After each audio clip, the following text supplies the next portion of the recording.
So Apple Music has recently launched their lossless offering as well as high resolution music and Atmos music. And apparently it has caused a lot of confusion. Some of you are not very sure whether you are getting the lossless or the high res or the Atmos and how you're actually going to be getting about it. I did a video and that was for how you're going to get Atmos music on your Sonos App. So check out the link above if you are interested to check out that video. But for today, I will go in and explain what each of these formats mean and what you are really getting, just to clear the air up a little bit. So not a review, just more like a talk show.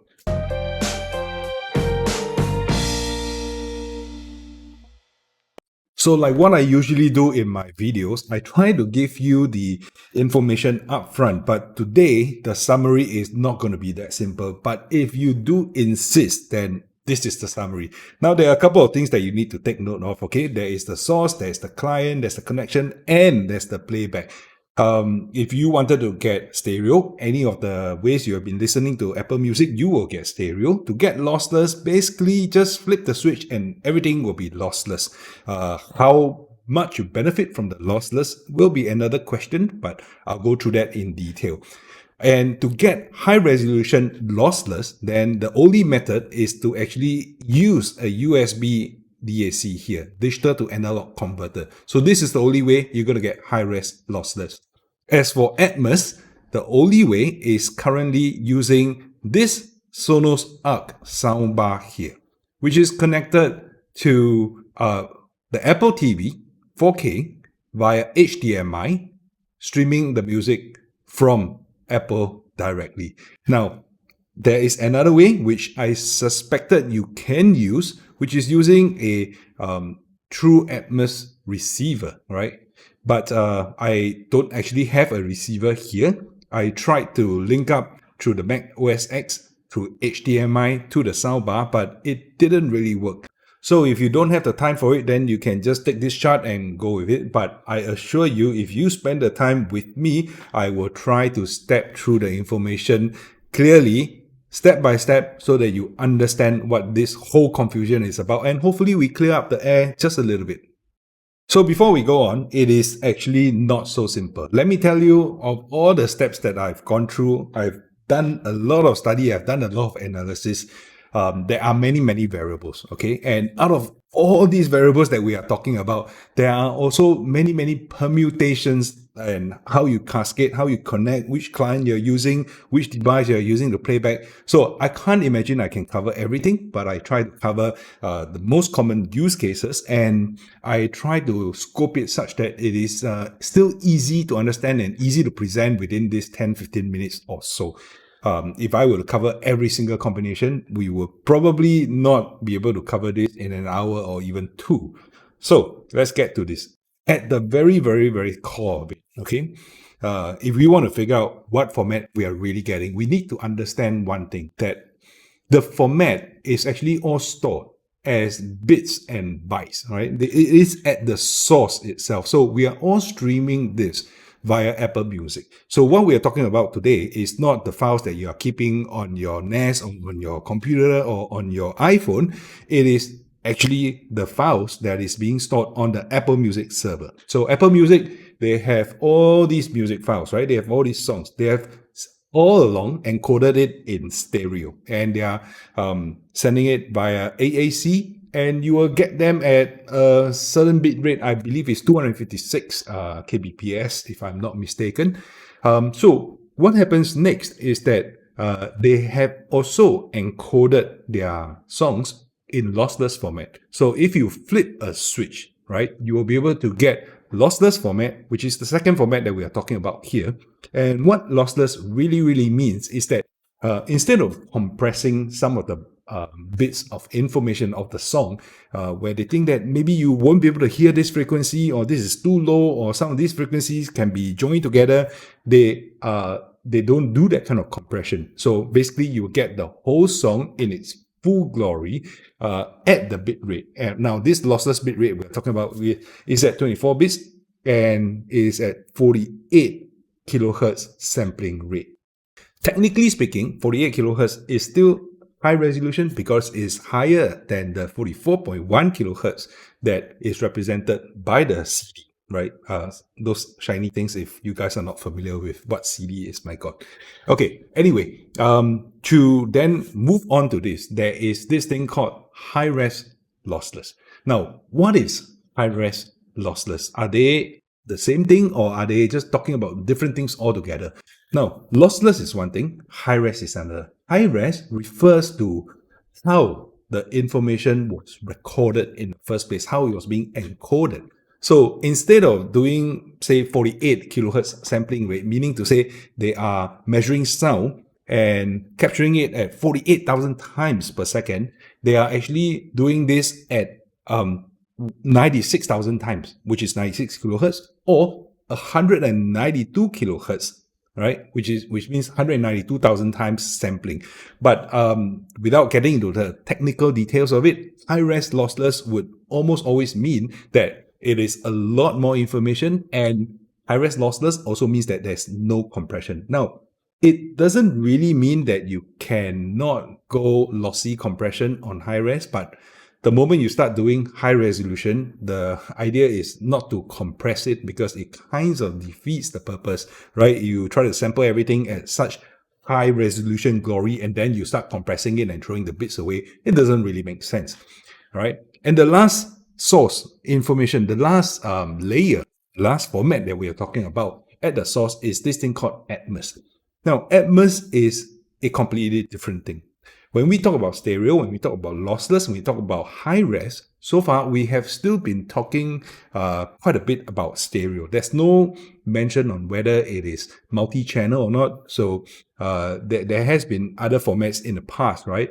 Even DVD-A or Blu-ray, they do encode sound or in a multi-channel format, more than 2 channels, more than stereo, right? But what Atmos is not really a channel-based format. Atmos is 3-dimensional audio encoded in the metadata. It is positional. So it doesn't say left channel play this, right channel play this, rear channel play this, and the sub play this. It's really 3-dimensional. So they can place some objects at any space within the 3D dome. Now, what this really means is that if you have a full Atmos capable setup, that in the sense that you can decode Atmos and in the sense that you can play back over real physical speakers at different locations in your room, you will be able to get that whole dimensionality of sound. Now, this is where things start to get a little bit confusing. So what Apple Music does is that it says that I have Atmos, right? But they don't really tell you that you need discrete channels for Atmos. It says that you can enjoy spatial audio, Atmos music, even on the headphones. So that is counterintuitive to a lot of people. Again, today I'm just trying to clear the air on the terminology and how which format are we looking at, how we're going to get the format. I'm not talking about the comparison of whether Atmos music sounds better than stereo music or not. Still, I need to get to that video at some time in the future. So if you're interested in these kind of things, do leave a comment in the comment section below, and of course, subscribe to the channel so that you can be notified of these contents. Okay, so why does it get confusing? Because from the source, you need to stream, right? So you need some streamers, and these streamers in question will form the next tier. So these clients that I have put up here, there's an iOS device, there's a Mac OS X device, and there are the streamers. Now I go one by one, right? For the first client here, the iOS device, if you have an iPhone or you have an iPad, technically it's a pad OS device, you can actually run Apple Music on it, and you can turn on lossless, you can turn on high resolution lossless, you can even force Atmos to play.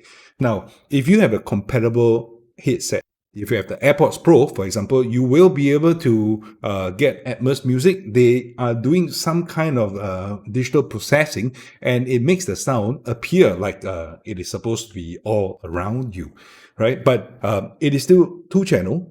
And similarly, even if you have a compatible Beats headphone, it is still 2-channel. I started using the Sony WH-1000 XM4, and it is technically, it won't recognize that it supports 3D audio. So in that particular instance, if you want Atmos, you have to force the Atmos switch to on, right? So it's on all the time. It will deliver Atmos by pulling this Atmos track down to your client here, and it starts playing. Now, before we go on to the next step on what headphones or speakers you are going to be hearing, I will say that from the Apple Music client on iOS devices, on the iPad or the iPhone, you will be able to get stereo. You will be able to get lossless, so not a problem. Now, can you get high-res lossless? Yes, you can, because the setting inside the Music app for iOS devices, it allows for high-res lossless. But I will explain in the next step below that you actually need an external DAC, digital analog converter, before you can hear anything come out at all. Because the iPhone itself, right, or nothing that they have today, is able to decode anything beyond 48 kilohertz. So the next client that we can use is actually an Apple Mac OS X device. Now, it could be your MacBook, it could be your iMac, it could also be your Mac Mini. So as long as you have Apple Music that's running inside and the version of your OS is up to date, what happens is that you can go inside Apple Music, you can set the preferences. You can also set it to lossless, you can set it to high-res or lossless, which means also that you need an external DAC, and you also can download Atmos. Now, this starts getting weird because, again, the MacBook is 2 speakers, and supporting Atmos doesn't really do anything at all. It is hardly 3-dimensional sound, but there is some kind of simulated Atmos, which I will explain in the next tier.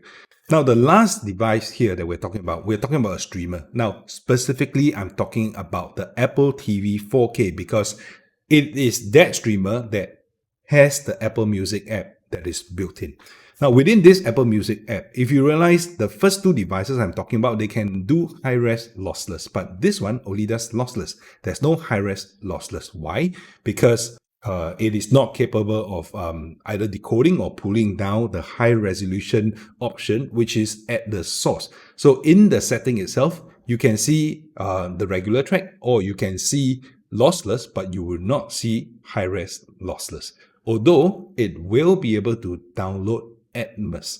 Now, there is something that I need to mention here, which is this Sonos S2 app here. The Sonos S2 app, technically, any Sonos device that you get, including this Sonos app here, will be able to connect to Apple Music, and there is a hook for them to pull the Apple Music files over. But so far as I've discovered, the Sonos S2 app will only pull the first version, the stereo track down. It doesn't yet pull the lossless or high-res lossless, which won't pull because most of the Sonos devices today, they won't decode anything above 48 kilohertz anyway. And more importantly, for the purpose of this Sonos app here, it doesn't even pull Atmos. So how do you get Atmos into the Sonos app? That was explained in a video which I've linked above, so you can check out the video and how you can get it. But if you stay on this video, I will also talk a little bit about it, and you'll be able to figure that part out. So I'll move on to the next tier, which is the connection tier. The connection tier.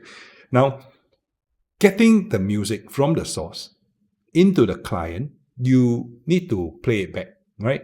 So there are a few ways you can send it to the playback device. Playback device meaning your headphones, your earphones, your speakers, your soundbar, whatever it is, all right? Now, this connection can happen via one of these 5 ways, right? You can use Bluetooth or you can use AirPlay. Both these are wireless, right? Bluetooth, technically, it can support lossless. In fact, when you turn on lossless, it doesn't, it still does play over Bluetooth. But Bluetooth in itself, there is some sort of compression, and I believe that there is a bandwidth limit as well in terms of the frequency response.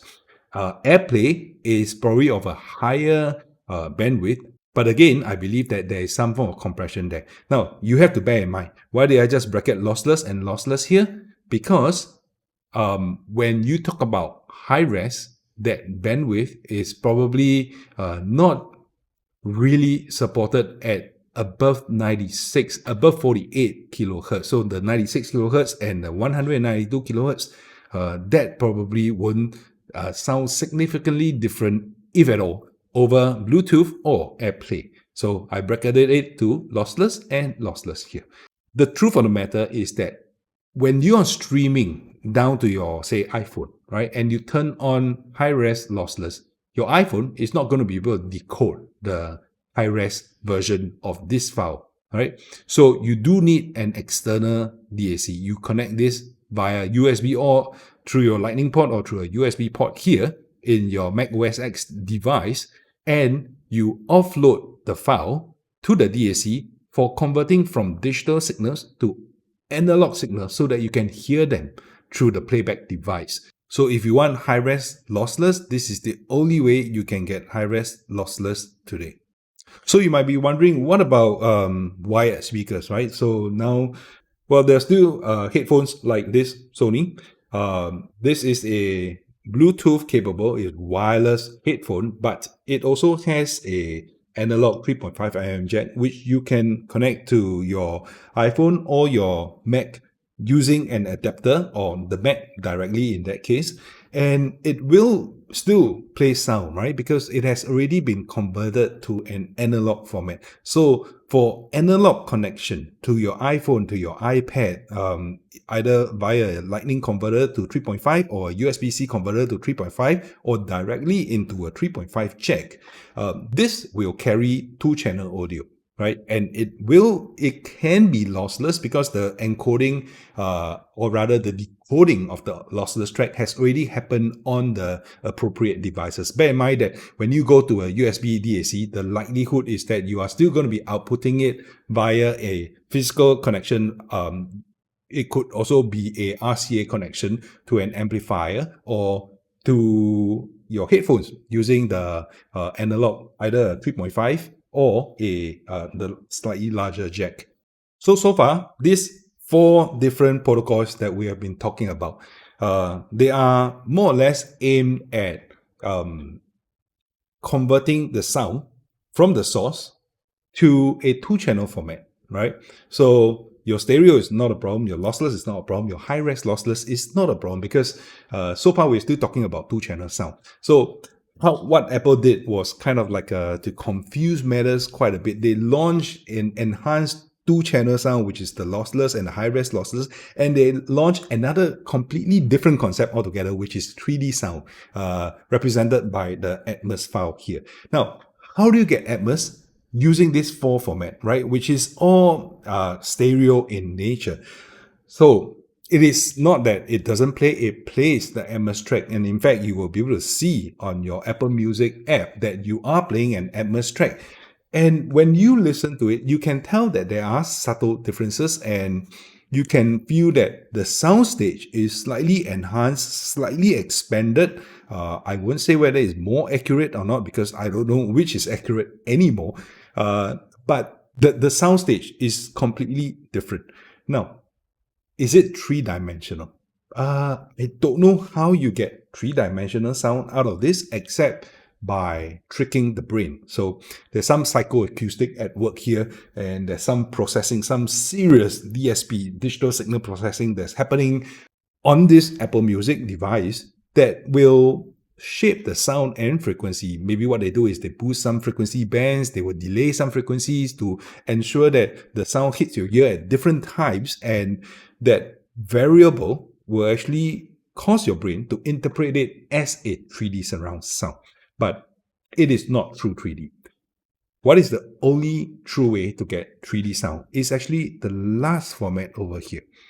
So HDMI today is currently, there are of course optical, there are of course other ways of transferring it, but the most common is HDMI, right? And HDMI specification will be able to carry an Atmos soundtrack over HDMI.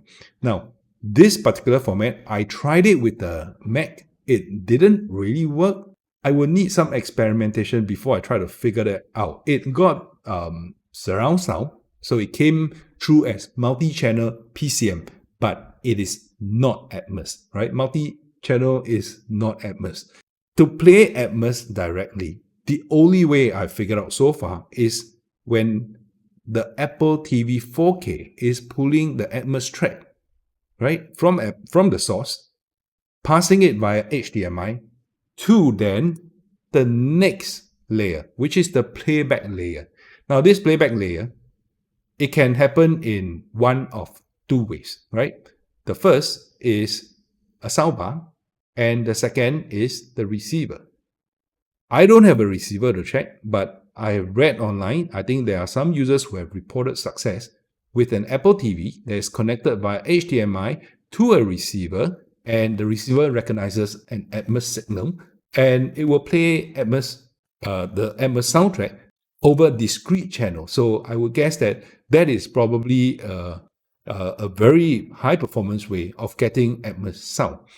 To the other way of getting Atmos sound, for those of you with a Sonos App, which I've done in my previous video, is that you can connect this through a TV, which then is connected to the soundbar.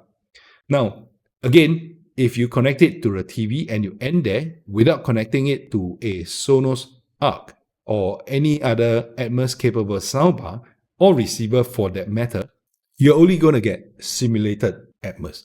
So if you look at the other options that I have here, headphones, simulated Atmos, speakers, 2-channel, assuming that, is also simulated. TV, also simulated, because a TV, the sound is just coming from the front. So how do you get that, that 3D sound effect? I don't know. So the only true way is currently using a receiver or a soundbar, which is connected via HDMI. So if you are listening using your headphones or a pair of speakers or the TV, and you are set up correctly to pull the Atmos files from the source, Apple Music, through the correct client, and connected via Bluetooth or AirPlay, and you're pumping the sound out, say, through this pair of headphones, and on Apple Music, you see that it says Atmos. Are you really experiencing Atmos? Yes, you are hearing a different layer of sound. There is a change in the soundstage. I still can't tell whether it is better or it is not. When the world moved from mono to stereo, everything opened up, right? And things sound infinitely better. If you try to listen to mono today, you will realize that, it sounds very compressed. Everything is just single dimensional. Stereo opens up the soundstage pretty wide. But what this Atmos tries to do, right, is it actually opens up the sound stage even larger. The voice, I'm trying to figure out, vocals in a sense, does it get locked inside your head in the middle, or does it appear to come from the front? So I've been trying to listen out. I can't quite figure it out yet. I'm still trying to listen more so that I can get more experience with it before I make a video on whether simulated Atmos is good or is better, or is it just different. Okay, so today's video, I think this is pretty heavy stuff. I tried to make it as simple as possible. So let me just summarize a little bit here, all right? The source is very clear. This is Apple server. This is where they keep their files, and it could be in one of the 4 formats, whether it's stereo, lossless, or high-res format, or Atmos 3D format. You need a client to pull those files down. And once you pull those files down, you will be able to see whether you can get high-res, lossless, or maybe just lossless, but most of them, when updated, would have the ability to pull Atmos. Sonos S2 app is the only exception because currently it is not capable of pulling any other track other than the stereo track. Then the connection to your playback device. This connection here, you can connect via Bluetooth, AirPlay. These 2 wireless option, I would say that it will definitely not carry the Atmos full soundtrack. For USB DAC, I don't see many decks out there today that will process an Atmos soundtrack unless you're talking about a receiver in the first place, which means to say it will have to be connected to this receiver. So that's what we're talking about. Analog connection, usually it carries 2 channel, unless you are talking about a multi-channel connection, which again, it is not true Atmos, it is multi-channel, not true Atmos. HDMI is the only way you can get true Atmos, and the only way you can hear true Atmos now is to be connected to either the receiver or the soundbar. Okay, or if you're going to the TV, it can also be then connected to a soundbar or a compatible receiver using eARC, in which case it will still offload the Atmos soundtrack to either one of these 2 playback devices. So if you are using 2-channel devices to playback, like a pair of speakers or the headphones here, or your HomePods Mini, or whatever you are going to be streaming to, including your Sonos 5, Sonos 1, or whatever device that you have here, then you are going to be hearing a 2-channel kind of soundstage, right? Either whether is it Bluetooth or AirPlay. And you're not going to be getting a true Atmos surround effect. But there's definitely some magic that's happening there. It changes the soundstage. And I hope you stay tuned to this channel while I try to explore this a little bit more. It is a very, very new field for Apple Music users, and I will report back. See you in my next video.